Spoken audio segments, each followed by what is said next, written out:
মুসলিম ভূখণ্ডে যুক্তরাষ্ট্র ও ইসরায়েলের আগ্রাসনের বিরুদ্ধে বিক্ষোভ মিছিল। বাংলাদেশ খেলাফত মজলিসের উদ্যোগে মুসলিম ভূখণ্ডে যুক্তরাষ্ট্র ও ইসরায়েলের আগ্রাসনের বিরুদ্ধে বিক্ষোভ মিছিল ও প্রতিবাদ সভা অনুষ্ঠিত হয়।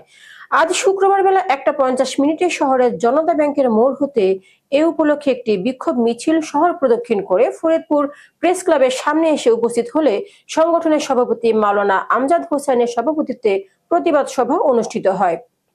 এ সময় সংগঠনের সাধারণ সম্পাদক আবু নাসের আইয়ুবী এর সঞ্চালনায় বক্তব্য রাখেন খেলাফত মজলিস ফরিদপুর জেলা শাখার সহসভাপতি মাওলানা মিজানুর রহমান, নায়েবে আমির মাওলানা হেলাল উদ্দিন, সাংগঠনিক সম্পাদক মাওলানা মিজানুর রহমান, খেলাফত মজলিস ভাঙ্গা উপজেলা শাখা সভাপতি মাওলানা মাসুদুর রহমান, নগরকান্দা উপজেলা নির্বাহী সদস্য হাসমত আলী, খেলাফত মজলিস সদরপুর শাখার সেক্রেটারি মাওলানা সাদিকুর রহমান সিদ্দিকী, খেলাফত যুব মজলিস পৌর শাখার আহ্বায়ক মোহাম্মদ নাজমুল ইসলাম, হাফেজ কারি আব্দুল মতিন, বোয়ালমারী খেলাফতে যুব মজলিসের সাংগঠনিক সম্পাদক মোহাম্মদ মিজানুর রহমান, হাফেজ মাওলানা মুকাদ্দেস, হাফেজ মাওলানা আব্দুল আল বুখারি, সদস্য সচিব শেখ মোহাম্মদ হেলাল, হাফেজ মোহাম্মদ নাসির, ইসলামী আন্দোলন বাংলাদেশের সদস্য মুফতি মিরাজুল ইসলাম।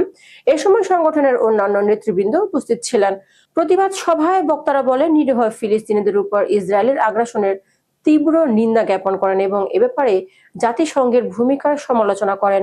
অনুষ্ঠানের পরবর্তী পর্বে বিশ্ব মুসলিম উম্মাহর শান্তি কামনায় মোনাজাত করা হয়। মোনাজাত পরিচালনা করেন সংগঠনের সভাপতি মাওলানা আমজাদ হোসেন।